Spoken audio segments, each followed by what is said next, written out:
Encontré el correo electrónico 3 días antes de mi cumpleaños número 35. Mis dedos se congelaron sobre el teclado mientras miraba fijamente la pantalla de la computadora en nuestro estudio compartido, una ola fría recorriéndome por completo. Carlos había olvidado cerrar su cuenta de correo, algo que nunca hacía. El mensaje de Sofía brillaba en el monitor con una claridad enfermiza. No puedo esperar hasta este fin de semana. Una vez que ella esté fuera del panorama, finalmente podremos dejar de escondernos. El hilo de correo se extendía por 3 años. 3 años completos de mentiras mientras yo cocinaba sus comidas, lavaba su ropa y sonreía obedientemente en las fiestas de la empresa. La evidencia se desplegaba ante mis ojos mientras navegaba por mensajes íntimos, confirmaciones de hotel y fotografías que nunca podría borrar de mi mente. Mis manos temblaban mientras reenviaba todo a mi cuenta de correo personal, esa que Carlos desconocía. La que había creado años atrás durante un fugaz momento de sospecha que rápidamente descarté, diciéndome a mí misma que estaba siendo paranoica. No era paranoia. Estaba ciega. Escuché su llave en la puerta principal y rápidamente cerré el navegador, con el corazón martilleando contra mis costillas. Cuando entró, lo recibí con el mismo beso que le había dado durante 12 años de matrimonio. Nunca sospechó que algo había cambiado fundamentalmente. Trabajaré hasta tarde otra vez mañana, mencionó casualmente durante la cena, sin mirarme a los ojos. Fecha límite de un proyecto importante. Asentí, observándolo girar la pasta alrededor de su tenedor. Por supuesto, cariño. Entiendo. La mentira escapó de mis labios tan fácilmente como el aire. Me pregunté cuántas fechas límite de proyectos importantes habían sido noches en la cama de Sofía. ¿Cuántas veces había preparado su almuerzo favorito mientras él planeaba sus encuentros? Esa noche, acostada junto a él mirando fijamente el techo, mi mente se agolpaba de preguntas. ¿Cuándo me volví tan invisible? ¿Qué había hecho para merecer esta traición? Las preguntas se disolvieron en una claridad singular. Merecía algo mejor. El día siguiente trajo una respuesta que no esperaba. Había salido temprano del trabajo, sintiéndome mal del estómago por el estrés y la falta de sueño. Nuestra casa se encontraba al final de una tranquila calle cerrada en Lomas del Valle, de esas donde todos tienen setos perfectamente recortados y garajes para 2 autos. Me estacioné en la entrada vacía de nuestro vecino en lugar de la nuestra cuando divisé el auto de Carlos estacionado frente a la casa, horas antes de cuando debería haber llegado. Me acerqué a nuestra casa por la entrada lateral, escuchando voces desde el patio trasero. La risa de Carlos resonó, seguida por otras. Agachándome bajo la ventana del comedor, me asomé por encima del alféizar.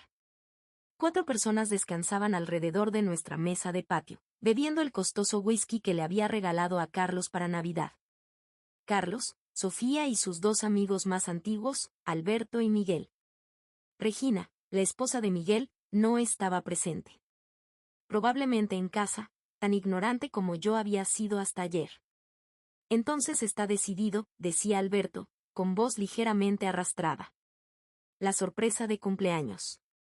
¿Estás seguro de que esto no es demasiado cruel?, preguntó Miguel, aunque su tono preocupado se contradecía con su sonrisa burlona. Carlos negó con la cabeza. Es el montaje perfecto. Le vendamos los ojos, la llevamos en auto por 1 hora y la dejamos en esa vieja gasolinera abandonada en la carretera N601. Para cuando encuentre el camino de regreso, habrá captado el mensaje. El mensaje de que terminaste de jugar a la casita con tu aburrida esposa, sonrió Sofía, deslizando su mano sobre el muslo de Carlos. Mi estómago se contrajo cuando Carlos se inclinó para besarla. Justo ahí en nuestro patio trasero. En los muebles de jardín que yo había elegido. Me ha estado sofocando últimamente, suspiró Carlos. Siempre haciendo preguntas, queriendo saber dónde he estado. Esto la sacudirá lo suficiente para que cuando le diga que quiero el divorcio, no lo pelee. El rostro de Sofía se iluminó. Y entonces finalmente podremos dejar de escondernos. Por deshacernos de la esposa problema, Alberto levantó su vaso, y todos brindaron de acuerdo, riéndose a mi costa. Me hundí bajo la ventana, con la espalda contra el revestimiento exterior, el corazón golpeando en mis oídos. No solo planeaban humillarme, estaban tramando quebrarme. Una broma diseñada para hacerme más dócil para el divorcio que Carlos quería. Esa noche, cuando Carlos vino a la cama oliendo a whisky y mentiras, yo ya había tomado mi decisión. La luz de la mañana se filtraba a través de las cortinas de nuestra habitación mientras miraba mi maleta abierta, escondida en el fondo de mi armario. Durante 2 días, había estado reuniendo calladamente lo esencial, documentos importantes, fotografías de mis padres, las joyas que mi abuela me había dejado. Cosas que no podía soportar dejar atrás. Había retirado nuestro dinero de emergencia de la cuenta conjunta en pequeñas cantidades, con cuidado de no levantar sospechas. 5.000 euros que tendrían que durar hasta que averiguara mi próximo movimiento. Mis manos temblaban ligeramente mientras cerraba la maleta y la volvía a esconder. Al entrar en la cocina, encontré a Carlos preparando café, silbando sin melodía. «Buenos días, bonita», dijo, con una sonrisa que no llegaba a sus ojos. «¿Emocionada por tu cumpleaños mañana?» Forcé mis labios a sonreír. «Mucho». «¿Alguna pista sobre lo que has planeado?» Su risa me produjo escalofríos. «Eso arruinaría la sorpresa, ¿no crees?» Asentí, aceptando la taza de café que me entregaba. «Supongo que sí». Durante todo el día, me moví por nuestra casa como un fantasma, tocando cosas que nunca volvería a ver. El jarrón de porcelana que habíamos comprado en nuestra luna de miel en Santorini. La manta tejida que mi madre había hecho antes de que el cáncer se la llevara. La fotografía enmarcada de Carlos y yo en el Parque del Retiro, cuando su sonrisa todavía llegaba a sus ojos. Me despedí silenciosamente de cada objeto, sabiendo que estaba dejando casi todo atrás. Le preparé su cena favorita esa noche, cocido de res con papas y zanahorias asadas. La misma comida que había hecho para nuestros aniversarios, para sus ascensos, para cada celebración que había marcado nuestra vida juntos. Él elogió la comida, completamente ajeno a la tormenta que se gestaba dentro de mí. Después de la cena, pregunté inocentemente sobre sus amigos. ¿Alberto y Miguel se unirán a nosotros para lo que sea que tengas planeado mañana? Tal vez, respondió sin comprometerse. ¿Por qué preguntas? Me encogí de hombros, deslizando mi dedo alrededor del borde de mi copa de vino. Solo curiosidad. Ha pasado tiempo desde que todos salimos juntos. Más tarde, hice una llamada telefónica desde el baño con la ducha corriendo, organizando que un taxi me recogiera en la gasolinera de la N601 aproximadamente a las 9 de la noche. El conductor parecía confundido por la ubicación, pero aceptó cuando ofrecí un pago extra. Esa noche, permanecí despierta junto a mi esposo de 12 años, memorizando los patrones del techo y escuchando su respiración acompasada. El hombre que había amado, con quien había construido una vida, a quien había dedicado mi juventud, planeando humillarme y descartarme. Las lágrimas resbalaban silenciosamente por mis sienes, empapando mi almohada. Amaneció en mi 35º cumpleaños, y me levanté temprano para preparar el desayuno. Panqueques con fresas y crema batida, los favoritos de Carlos. Bajó las escaleras viéndose complacido consigo mismo. «Feliz cumpleaños, mi amor», dijo, besando mi mejilla. «Tengo algo especial planeado para hoy». «No puedo esperar», respondí, con la voz más firme de lo que esperaba. A las 11, sonó el timbre. Alberto y Miguel estaban en nuestro porche, sonriendo ampliamente. Sofía no estaba con ellos, demasiado obvio incluso para su burdo plan. «Feliz cumpleaños, Elena», exclamó Alberto, entregándome una pequeña bolsa de regalo. Dentro había una costosa bufanda de seda. Reconocí la ironía inmediatamente. Esta sería mi venda para los ojos. «Es hermosa», dije, deslizando la tela entre mis dedos.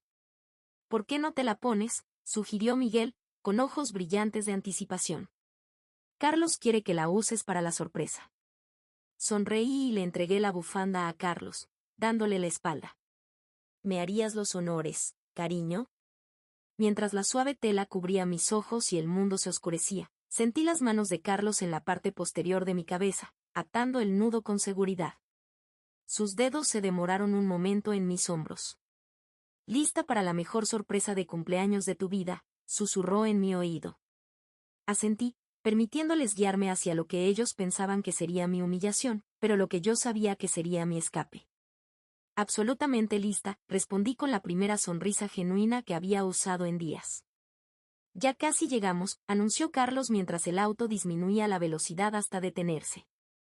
La venda seguía ajustada contra mis ojos, pero había estado contando silenciosamente los minutos, 47 desde que salimos de la casa. Suficiente tiempo para desorientarme, tal como habían planeado. Alguien abrió mi puerta. La mano de Carlos, cálida y familiar, me guió fuera del auto y sobre la grava que crujía bajo mis zapatos. El olor me golpeó inmediatamente, gasolina vieja, polvo y abandono. La olvidada gasolinera de la N601, exactamente como había escuchado.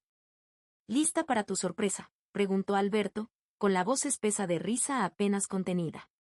No puedo esperar, respondí, mi voz firme a pesar del estruendo de mi corazón.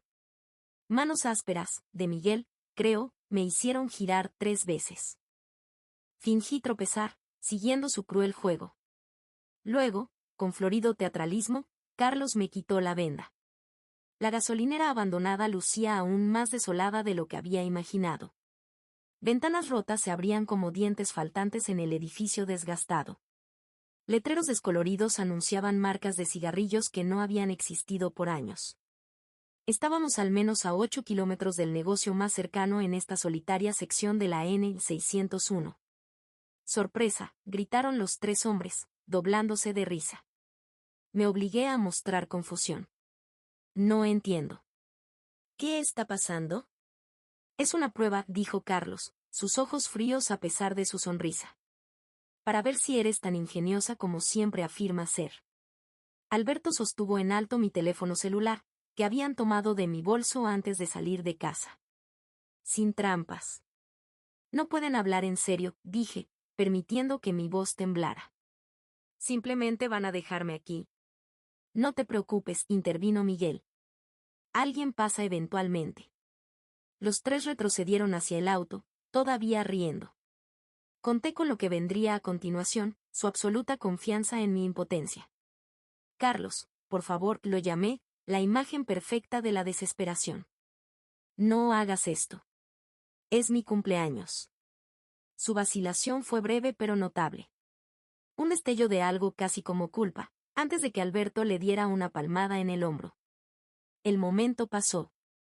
Encuentra tu camino a casa, Elena, gritó Carlos. Nos veremos, cuando sea.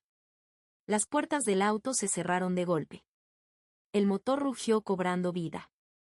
El polvo se arremolinó a mi alrededor mientras se alejaban, sus risas desvaneciéndose con la distancia. Esperé hasta que su auto desapareció en el horizonte antes de permitir que mi rostro se relajara. Luego revisé mi reloj. 11:47 de la mañana. Mi taxi llegaría en 13 minutos. Caminé hacia la parte trasera del edificio abandonado, donde estaría oculta desde la carretera.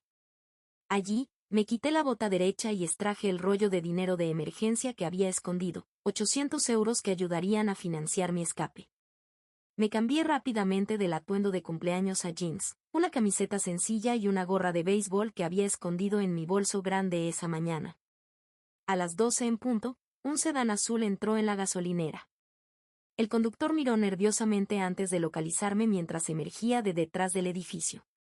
Señora Méndez, llamó, usando el nombre falso que le había dado. Soy yo, respondí con un saludo.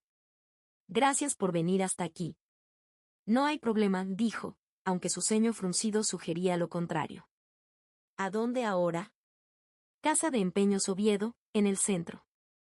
El conductor asintió, y nos alejamos de la gasolinera. Lejos de la vida que estaba dejando atrás. El señor López tenía 70 y tantos años, con manos artríticas y ojos amables que habían visto cada forma de desesperación. Su tienda olía a madera vieja y pulimento para metales. ¿Qué puedo hacer por usted hoy, señorita?, preguntó mientras me acercaba al mostrador. Me quité el collar de perlas de mi abuela, mi anillo de compromiso de diamantes, mi alianza de matrimonio y los aretes de esmeralda que Carlos me había dado por nuestro 10º aniversario. Los coloqué todos sobre el mostrador de vidrio. Necesito saber cuánto valen, dije, mi voz notablemente firme. El señor López me estudió por encima de sus gafas de media luna, viendo más de lo que yo quería que viera. En silencio, comenzó a examinar cada pieza. Estas son joyas finas, comentó, sosteniendo mi anillo de compromiso a la luz. ¿Herencia familiar? Algunas de ellas, admití. Asintió, sin hacer más preguntas. Después de un examen cuidadoso, nombró una cifra que era justa, más que justa, en realidad. Puedo ofrecerle 7.000 euros por todo, dijo. Aunque sospecho que significan más para usted que el dinero. Tragué con dificultad. Ya no. Algo en mi expresión debió haber hablado por sí solo. El señor López desapareció en su trastienda y regresó con algo inesperado, una pequeña pistola. Normalmente no hago esto, dijo en voz baja, pero una mujer viajando sola debería tener protección. La empujó suavemente a través del mostrador. Está registrada y es legal. Considérelo un descuento por las joyas. Miré fijamente el arma, y luego de nuevo a él. ¿Cómo supo que me estaba yendo? 30 años en este negocio, respondió con una sonrisa triste. Conozco la mirada de alguien que necesita un nuevo comienzo. Acepté tanto el dinero como la pistola, metiendo esta última profundamente en mi bolso. Gracias. Asintió una vez. Buena suerte, donde sea que vaya. La estación de autobuses zumbaba con actividad vespertina mientras compraba un boleto a Madrid. El autobús nocturno me llevaría allí por la mañana, tiempo suficiente para tomar mi vuelo internacional. Me senté en la esquina trasera de la sala de espera, con la gorra de béisbol baja, observando la entrada. Una parte de mí todavía temía que Carlos descubriera mi plan, que irrumpiera para arrastrarme a casa. Pero a medida que pasaban las horas y se acercaba la hora de abordar, comencé a creer que realmente podría escapar. El autobús salió de la estación al anochecer. Mientras las tiendas familiares y las señales de tráfico de mi ciudad natal se desvanecían en la oscuridad, sentí algo inesperado, alivio lavándome en poderosas olas. No más pretender. No más lágrimas silenciosas. No más preguntarme cuándo vendría la próxima mentira. En Madrid, usé un cibercafé para registrarme en mi vuelo e imprimir mi pase de abordar. Lo había reservado usando mi apellido de soltera, Lucía Torres, y pagado en efectivo a través de una agencia de viajes que atendía a clientes que preferían el anonimato. El vuelo a París no era directo, con una escala en Lisboa que me haría más difícil de rastrear. Seguridad en Barajas apenas miró mi pasaporte. El regalo del señor López permanecía enviado de manera segura a un apartado postal que había establecido en París, una precaución que esperaban nunca necesitar usar. Mientras el avión despegaba del suelo español, presioné mi frente contra la fría ventana, observando las luces de Madrid encogerse debajo de mí. Estaba dejando atrás todo lo que conocía, mi trabajo en la firma contable, mis pocos amigos, la casa que había convertido en hogar. Pero mientras la costa de la península ibérica desaparecía bajo un banco de nubes, me sentí extrañamente ingrávida. 3 días después de mi 35º cumpleaños, abrí la puerta de mi apartamento estudio alquilado en Montmartre. El espacio era diminuto, solo una cama, una pequeña cocina y una ventana con vista a una estrecha calle empedrada. El olor a pan fresco de la panadería de abajo lo impregnaba todo. Lo había logrado. Realmente había escapado. Mis manos temblaron mientras abría el teléfono desechable que había comprado en el aeropuerto. Sin llamadas. Sin mensajes. En España, Carlos probablemente apenas estaba regresando a casa, esperando encontrarme allí, humillada, derrotada y lista para aceptar las migajas de vida que se dignara a ofrecerme. En cambio, estaba aquí. A un océano de distancia. Libre. El miedo me agarró repentinamente. ¿Qué había hecho? No tenía trabajo, ningún plan real, fondos limitados y apenas hablaba el idioma.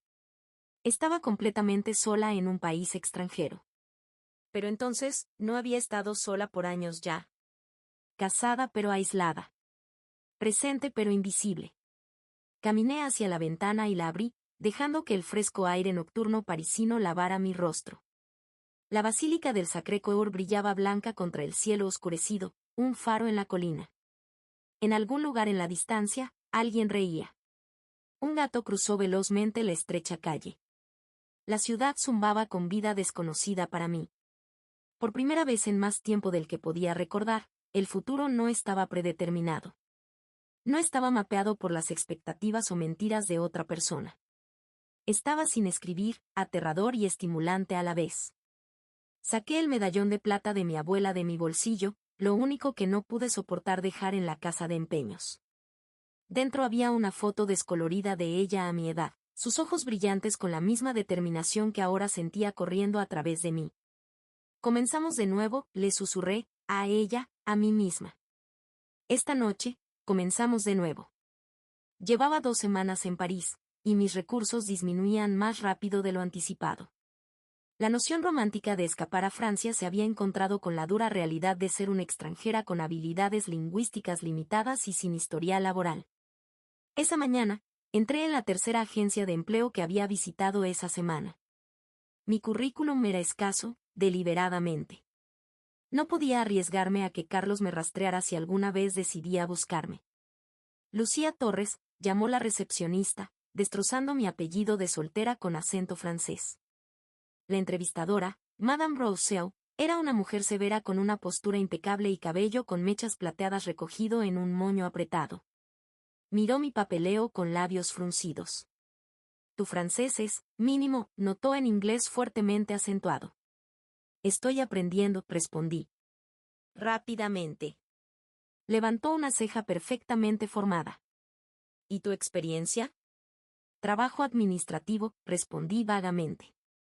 Soy organizada, puntual y aprendo rápido. Me estudió por un largo momento, luego suspiró. Tenemos un puesto. Recepcionista en Durand Financiere. Necesitan a alguien que hable español e inglés para sus clientes internacionales. Mi corazón saltó. Financiera. No te emociones, advirtió. Contestas teléfonos y saludas clientes. Contrato temporal de 3 meses. Si les gustas, quizás se vuelva permanente. Asentí con entusiasmo. ¿Cuándo puedo comenzar? Durand Financiere ocupaba el tercer piso de un edificio modesto en el Distrito 8. La oficina era más pequeña de lo que esperaba, solo 15 empleados. Mi escritorio estaba cerca de la entrada, una fortaleza de madera pulida separándome de los visitantes. Bonjour, Durand Financiere, practicaba cada mañana antes de que abriera la oficina, tratando de perfeccionar mi acento. Comment puis je sade? Mi supervisora inmediata, Camille, inicialmente fue fría conmigo. Otra extranjera, tomando un trabajo que un francés podría haber ocupado. Pero se derritió ligeramente cuando vio mi determinación por aprender. Tu pronunciación, dijo una tarde, haciendo una mueca mientras destrozaba el nombre de un cliente por teléfono. Después de colgar, añadió, déjame ayudarte. Durante el almuerzo, mientras otros iban a cafés cercanos, Camille comenzó a enseñarme francés apropiado, corrigiendo mi gramática y pronunciación entre bocados de su sándwich. A cambio, me quedaba tarde para ayudarla con informes en inglés. Por la noche, asistía a clases gratuitas de idiomas en un centro comunitario cerca de mi apartamento. Allí, rodeada de expatriados y locales, practicaba conversación y gradualmente construía un pequeño círculo social, siempre teniendo cuidado de no revelar demasiado sobre mi pasado. Mi diminuto apartamento estudio, alquilado con lo último de mi dinero de la casa de empeños, se convirtió en mi santuario. Cada noche escribía nuevas palabras francesas que había aprendido, repitiéndolas hasta que se sentían naturales en mi lengua. El idioma se convirtió en mi armadura, cada nueva frase un ladrillo en el muro entre mi pasado y mi presente. 3 meses después de comenzar mi contrato, noté algo extraño mientras clasificaba el correo. Una factura de un cliente importante se había duplicado, y Durand Financiere la había pagado 2 veces, un error de casi 40.000 euros. Dudé, insegura de si era mi lugar señalarlo. Pero el número de factura duplicado me carcomía. Disculpe, dije, golpeando suavemente la puerta de la oficina de Philippe Durand, el fundador y director ejecutivo de la compañía. Noté algo en las cuentas que podría ser importante. Levantó la mirada, sorprendido de ver a la recepcionista en su puerta. Cuando expliqué el doble pago, su expresión cambió de molestia a interés. Al día siguiente, Durand Financiere recuperó el pago duplicado, y recibí algo inesperado, un ascenso a asistente administrativa. Tienes buenos ojos, me dijo Philippe. Necesitamos eso. Mi nuevo rol me dio acceso a informes financieros, carteras de clientes y estrategias de inversión. El lenguaje de las finanzas volvió a mí fácilmente. Los números siempre habían tenido sentido de una manera que las personas a veces no. Mientras archivaba informes y organizaba datos, absorbía todo lo que podía sobre los mercados europeos. 6 meses después de mi nueva vida, había establecido una rutina. Trabajo durante el día, lecciones de francés o estudio tranquilo por las noches. Los fines de semana, exploraba París sola, encontrando consuelo en el anonimato. Ocasionalmente, tarde en la noche, me despertaba de pesadillas donde Carlos me encontraba, arrastrándome de vuelta a una vida de humillación. Me incorporaba de golpe, con el corazón acelerado, antes de recordar el océano entre nosotros. Un lluvioso martes, preparé la sala de conferencias para una reunión con clientes. Mientras acomodaba vasos de agua y libretas, Philip entró con Camille y 2 asesores senior. Lucía, ¿podrías traer la cartera Mercier cuando tengas un momento?, preguntó Philip. Asentí y recuperé el archivo. Mientras lo colocaba sobre la mesa, noté la estrategia de inversión que habían delineado. Algo al respecto activó una alarma en mi mente. ¿Será todo?, pregunté, girándome para salir. Sí, gracias, respondió Philip. Dudé en la puerta, con la mano en el pomo. El error era evidente para mí. Estaban recomendando una inversión significativa en un sector que, basado en informes que había estado archivando durante semanas, mostraba claros signos de inestabilidad. Perdón, dije, volviéndome. Pero no pude evitar notar la estrategia de inversión en telecomunicaciones. La habitación quedó en silencio. Las asistentes administrativas no comentaban sobre estrategias de inversión. Hay un informe de la semana pasada, continué, con el corazón palpitando, que muestra 3 importantes compañías europeas de telecomunicaciones enfrentando desafíos regulatorios. El momento podría ser problemático. La expresión de Philippe era indescifrable. Camille parecía mortificada en mi nombre. El informe está en la carpeta azul, tercer gabinete, segundo cajón, añadí, y luego prontamente cerré la boca.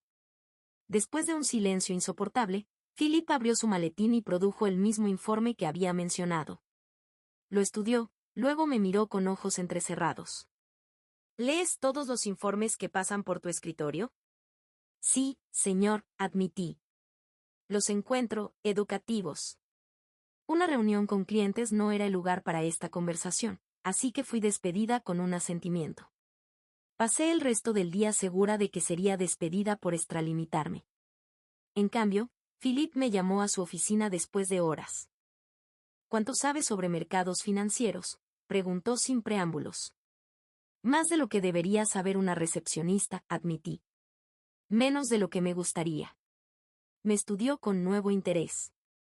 ¿Dónde aprendiste? Autodidacta, respondí, la media verdad más fácil que explicar mi vida anterior. Siempre he sido buena con patrones y números. Philip se reclinó en su silla. La cuenta Mercier es importante para nosotros. Tu observación hoy nos salvó de una recomendación potencialmente vergonzosa. Hizo una pausa. ¿Estarías interesada en más responsabilidad aquí? ¿Qué tipo de responsabilidad? Análisis. Investigación. Tras bastidores, por supuesto. Tu francés aún no está listo para roles de cara al cliente. Sentí algo que no había experimentado en meses, un destello de ambición genuina. No solo supervivencia, sino propósito. Me gustaría mucho eso, respondí. Esa noche, mientras caminaba a casa a lo largo del Sena, las luces de París se reflejaban en el agua como estrellas. Por primera vez desde mi llegada, no sentía que simplemente me estaba escondiendo. Lucía Torres, la mujer en la que me estaba convirtiendo, acababa de dar su primer paso real hacia adelante. No huyendo del pasado, sino caminando firmemente hacia algo nuevo.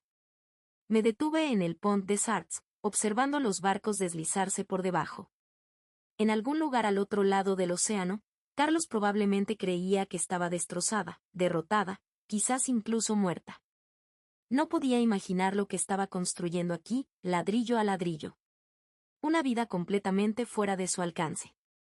6 meses después de mi nuevo rol como analista financiera en Durant Financiere, Philippe me llamó a su oficina.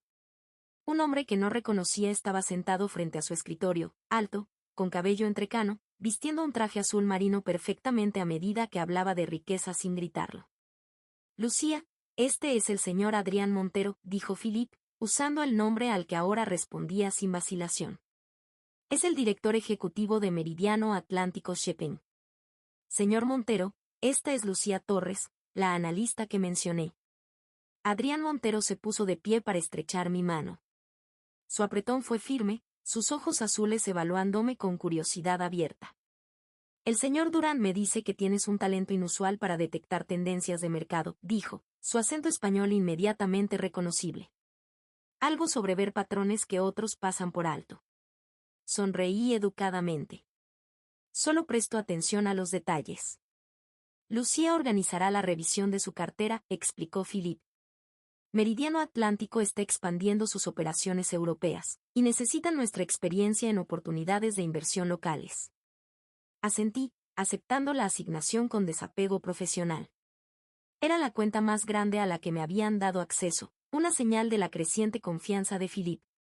Mientras me giraba para salir, Adrián Montero habló nuevamente. ¿El señor Durán mencionó que también eres española?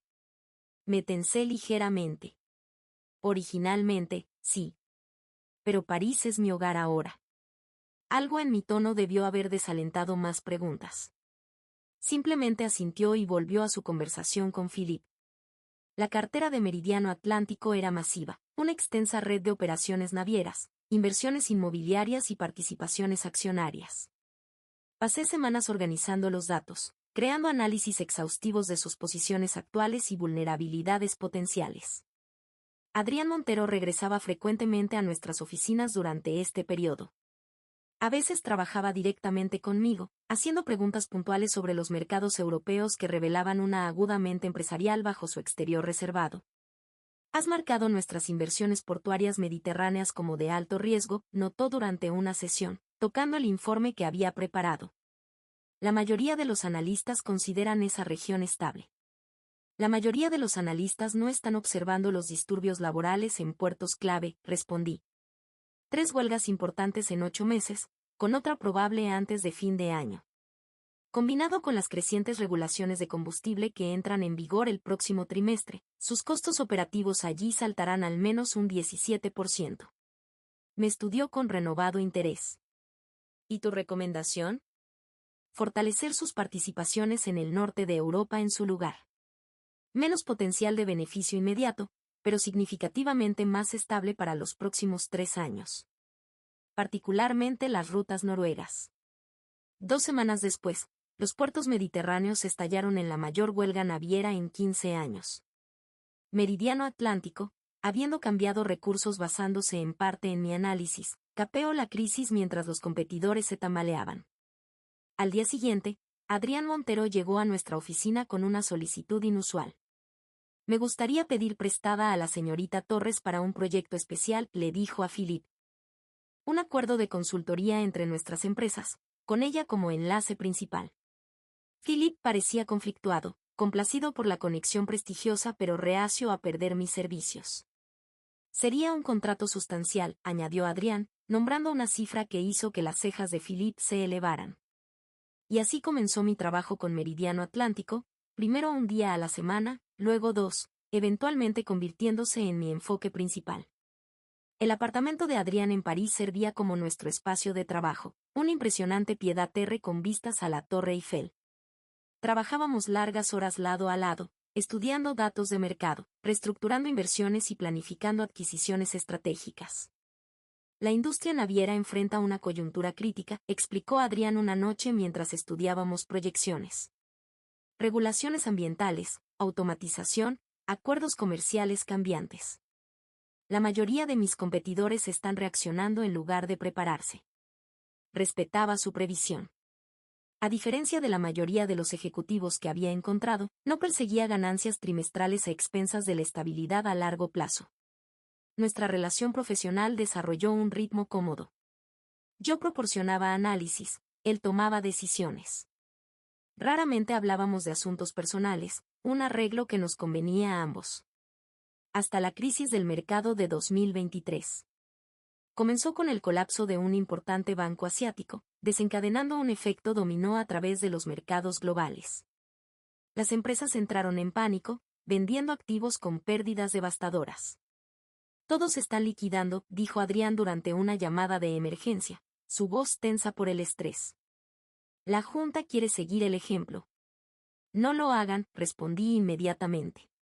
Este es exactamente el momento en que deberían estar adquiriendo, no vendiendo. Lucía, podríamos perderlo todo.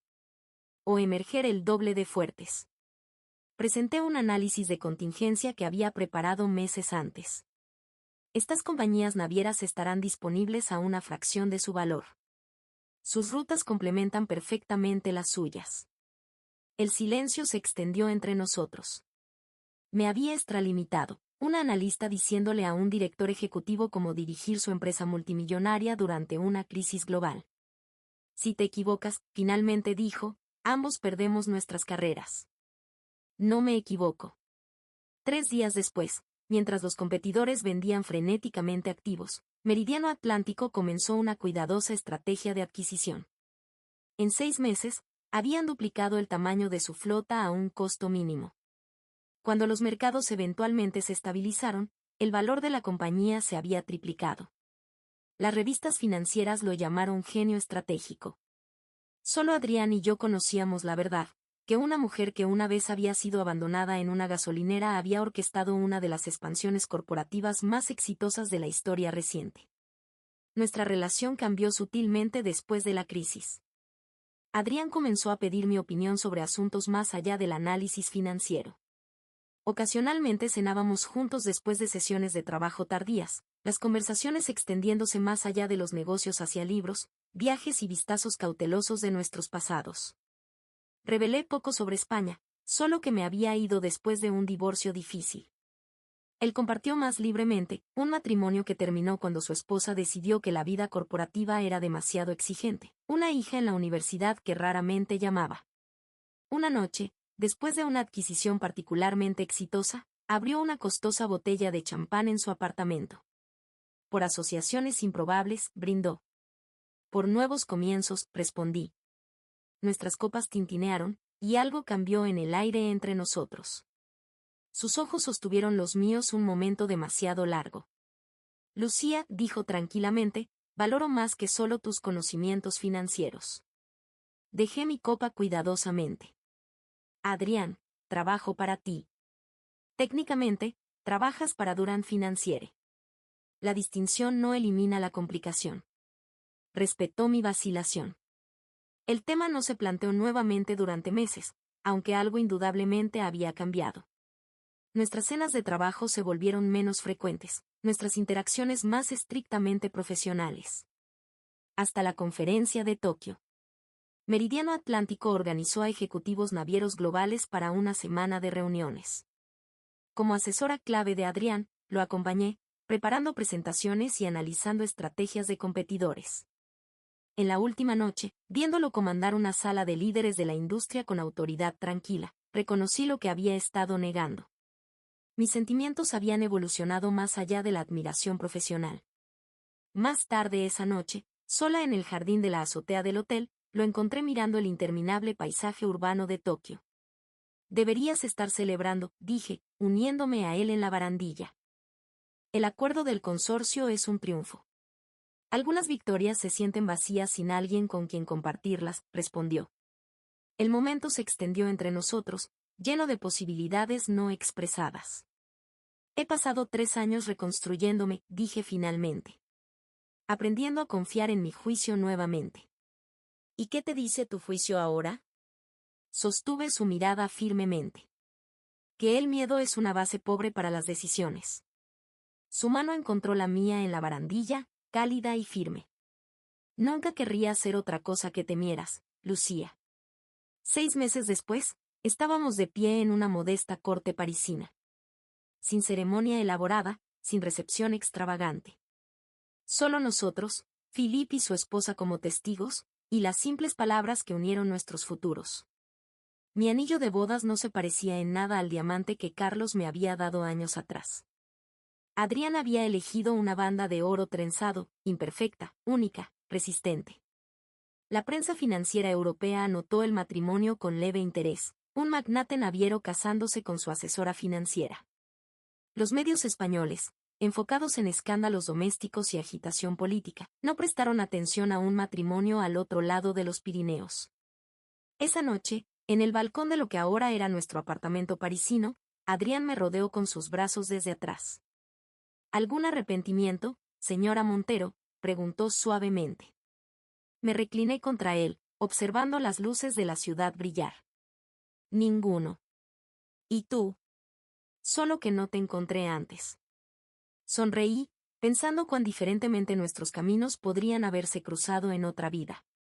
Si él hubiera conocido a la mujer que era antes, la esposa ignorada de Carlos, ¿habría visto lo que yacía bajo la superficie? Nos encontramos exactamente cuando debíamos, respondí, girándome en sus brazos para besarlo. 3 años después de nuestro matrimonio, Adrián y yo nos habíamos asentado en un cómodo ritmo entre París y sus otros hogares. Meridiano Atlántico había crecido sustancialmente bajo nuestra guía combinada, su visión emparejada con mi previsión analítica. Aunque mantenía mi posición con Durand Financiere, ahora servía casi exclusivamente como consultora para los proyectos de Adrián. Estábamos revisando objetivos de adquisición en su oficina en casa con vista al Parque del Retiro cuando una notificación de correo electrónico destelló en su pantalla. Lo escaneó rápidamente, luego levantó la mirada con una expresión que no pude descifrar. Algo interesante acaba de llegar y dijo. Una empresa constructora española de tamaño medio buscando financiamiento para proyectos internacionales.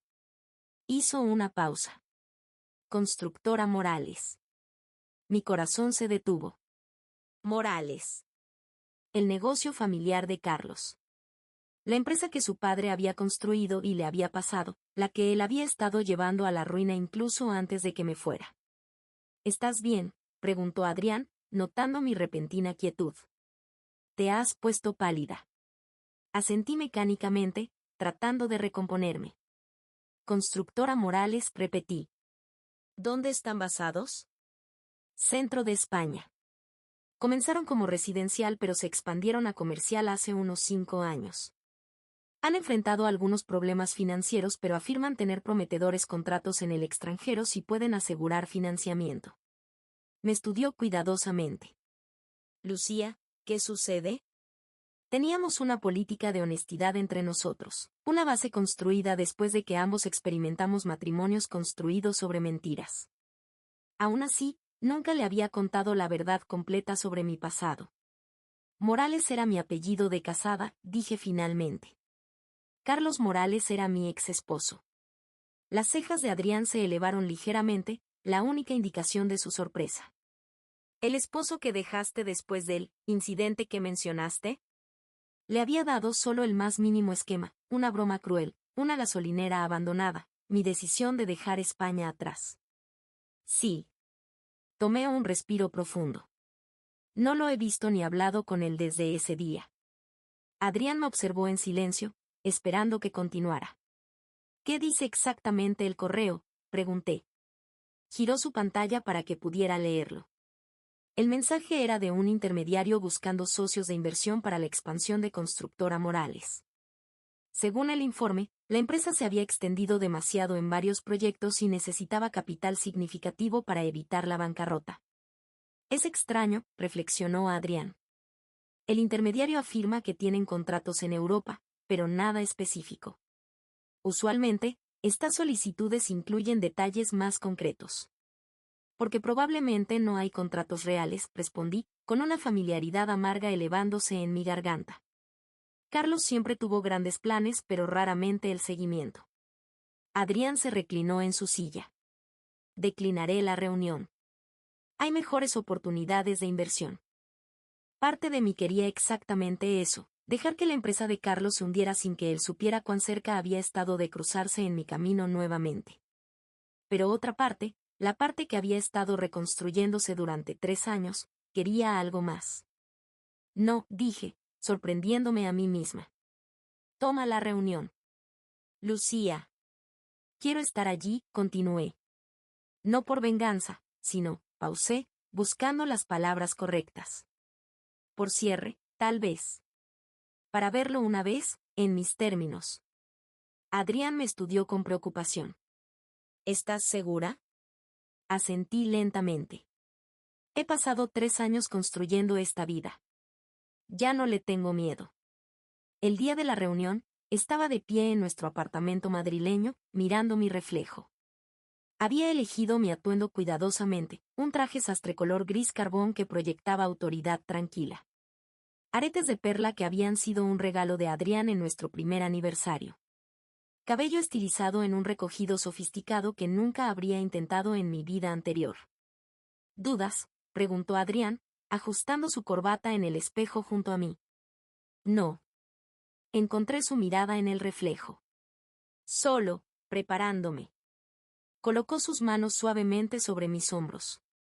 Recuerda, tú tienes todo el poder aquí. Si en algún momento quieres irte, solo hazme una señal. Cubrí su mano con la mía. Lo sé. La sede madrileña de Meridiano Atlántico ocupaba los pisos superiores de una elegante torre en el centro. La oficina esquinera de Adrián ofrecía vistas panorámicas de la ciudad a través de ventanas del suelo al techo. Me posicioné en la mesa de conferencias con la espalda hacia la puerta, laptop abierta, documentos organizados con precisión. Están aquí, anunció la asistente de Adrián a través del intercomunicador. Mi pulso se aceleró, pero mis manos permanecieron firmes mientras continuaba revisando los estados financieros.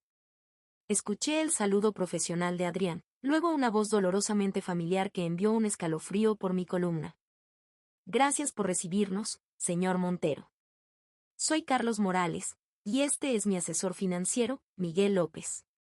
No me giré inmediatamente. Les permití entrar completamente, les permití tomar asientos al otro lado de la mesa, les permití comenzar su discurso ensayado sobre oportunidades globales y problemas temporales de flujo de efectivo. Solo entonces levanté lentamente mi cabeza. El reconocimiento no fue inmediato. 3 años me habían cambiado, no solo mi apariencia, sino algo fundamental en cómo me conducía.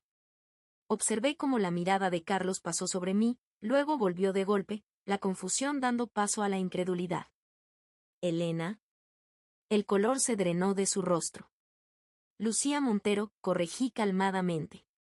Asesora estratégica principal de Meridiano Atlántico Shipping. Me permití una pequeña sonrisa. Y esposa del señor Montero. Miguel López miró entre nosotros, desconcertado. ¿Ustedes se conocen? Carlos parecía incapaz de formar palabras. Su boca se abría y cerraba, sus ojos disparándose entre Adrián y yo como tratando de dar sentido a un rompecabezas imposible. La señora Montero y yo tenemos un conocimiento previo, finalmente logró decir Carlos, su voz tensa. De antes. Qué fascinante, respondió Adrián con practicada facilidad. El mundo es pequeño, ciertamente. Ahora, con respecto a su propuesta, hemos revisado las cifras preliminares y tenemos algunas preguntas para ustedes. Deslicé un documento a través de la mesa. Su ratio de deuda activo es problemática. Y estos contratos extranjeros que han mencionado, necesitaríamos ver los acuerdos firmados antes de considerar cualquier inversión. Carlos miró el documento sin verlo. Desapareciste, soltó, ignorando completamente la discusión de negocios. Presentamos un informe de persona desaparecida. La policía buscó. Hubo una investigación. Qué desafortunado para ti, respondí. Eso debe haber sido muy angustiante. 3 años, continuó, su compostura agrietándose. Ni una palabra, ni un rastro. Pensamos que podrías estar muerta. Y sin embargo aquí estoy. Señalé el documento. La página 4 detalla nuestras preocupaciones sobre sus proyecciones de flujo de efectivo.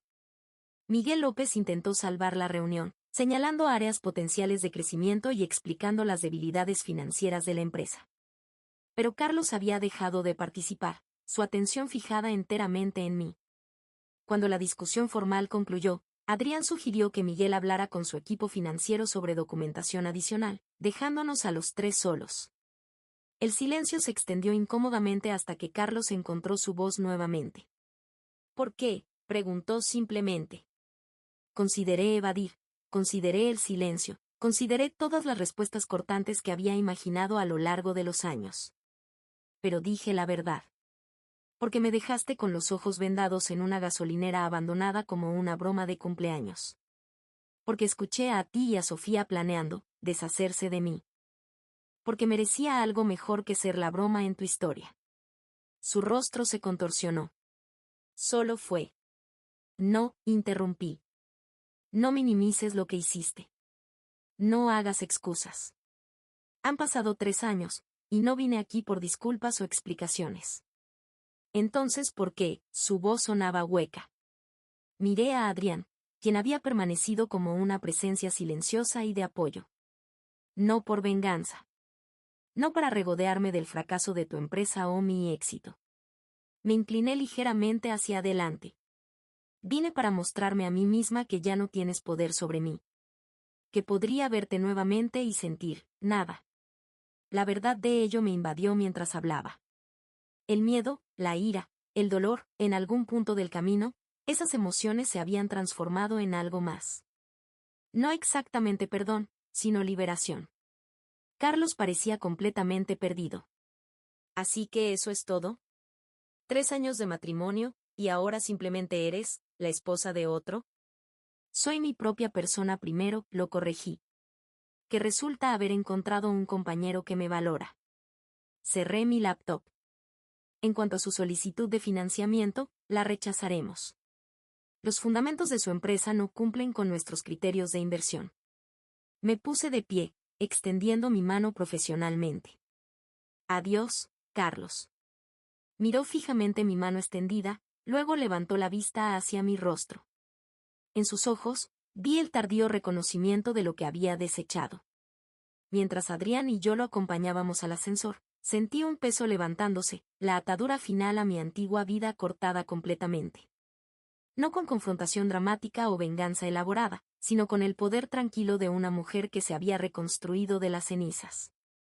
La vida que tenía ahora no era una reacción a Carlos. No estaba definida por huir o ajustar cuentas. Era enteramente mi propia creación, algo que había construido elección a cuidadosa elección, día a determinado día. Y eso, me di cuenta mientras las puertas del ascensor se cerraban sobre mi pasado, era la victoria más dulce de todas. Mientras el horizonte de Madrid se desvanecía debajo de nosotros, nuestro jet privado ascendiendo a través de nubes hacia París, Adrián se estiró a través del pasillo y tomó mi mano. ¿Estás bien?, preguntó silenciosamente. Miré por la ventana, viendo España retroceder una vez más. Esta vez, no estaba huyendo. Esta vez, simplemente estaba yendo a casa. ¿Sabes?, dije, volviéndome hacia él, durante 3 años, he cargado este peso. Como si todavía estuviera parcialmente definida por lo que pasó, por lo que él hizo. Adriana sintió, entendiendo sin palabras. Creo que necesitaba verlo nuevamente, continué. Mirarlo a los ojos como la persona en que me he convertido, no la persona que él intentó quebrar. El sol del atardecer se filtraba por la ventana de la cabina, resaltando las hebras plateadas en el cabello de Adrián. Me sorprendió nuevamente cuán diferente era de Carlos, no solo en apariencia o éxito, sino en la manera fundamental en que se movía por el mundo. Con integridad. Con confianza tranquila que nunca necesitaba disminuir a otros. ¿Qué pasará con su empresa?, pregunté. Adrián se encogió de hombros ligeramente. ¿Sin financiamiento? Bancarrota, probablemente. A menos que encuentre otro inversor con estándares más bajos. ¿Y no lo habrías considerado? ¿Incluso sin conocer nuestra conexión?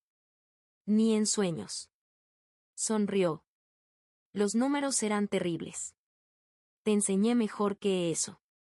Me reí, sintiéndome más ligera de lo que había estado en años. Esa noche, volando sobre el Atlántico, compartimos la cena bajo el suave resplandor de las luces de la cabina. Me encontré contándole a Adrián la historia completa por primera vez, no solo el abandono, sino todo lo anterior. La lenta erosión de mi confianza. El aislamiento de mis amigos. El constante y sutil socavamiento que me había hecho dudar de mi propio valor. Sigo pensando en esas ventanas de la gasolinera abandonada, dije, haciendo girar el vino en mi copa. destrozadas y vacías.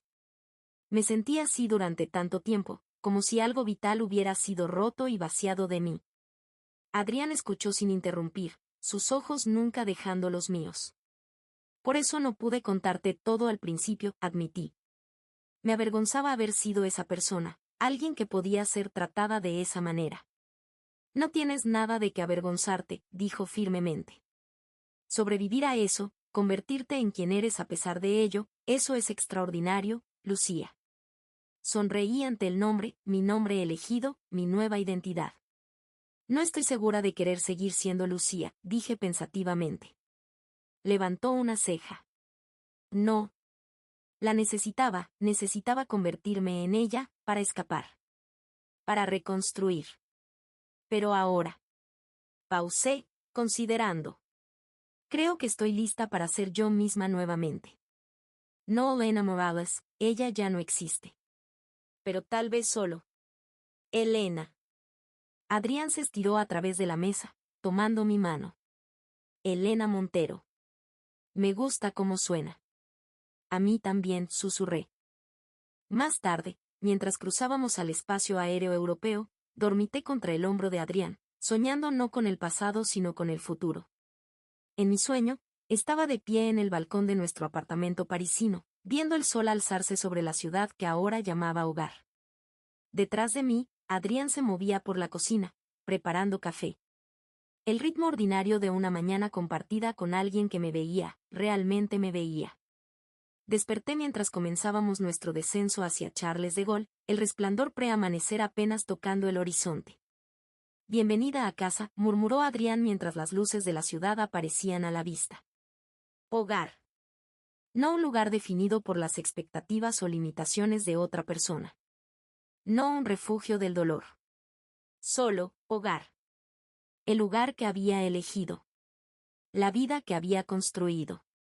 Mientras el avión tocaba tierra en suelo francés, me hice una promesa silenciosa.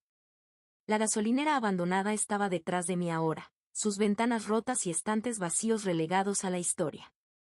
La mujer que había sido dejada allí también se había ido, transformada en alguien más fuerte, más sabia, más completa.